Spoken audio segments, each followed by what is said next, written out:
মসজিদে বিস্ফোরণ হবে সেখানে এলাকাবাসী এবং যারা বেলডাঙ্গা এলাকাবাসী আছে তারা ইট নিয়ে আসছে, ঢুকছেন এলাকাবাসী,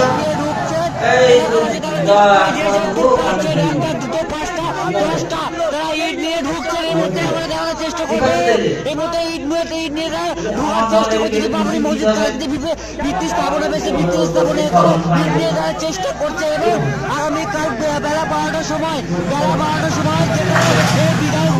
নেতৃত্বে ভিত্তি স্থাপন হবে, ইট নিয়ে ঢুকছে এলাকাবাসীরা, ইট নিয়ে ঢুকছে এলাকাবাসী এবং মানুষ শুধুমাত্র এখানে আসছেন শুধুমাত্র ইট নিয়ে দেওয়ার চেষ্টা করবো আমরা।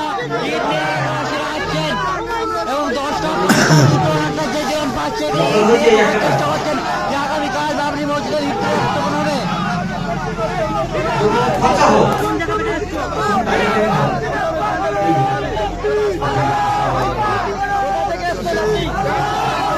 ইট নিয়ে তারা এলাকাবাসীরা ঢুকছেন, চেষ্টা করবো যা যেমন পাচ্ছেন দুটো পাঁচটা দশটা ইট তারা নিয়ে ঢুকছেন এখানে আগামীকাল ভিত্তি স্থাপনে যে যেমন চেষ্টা করছেন।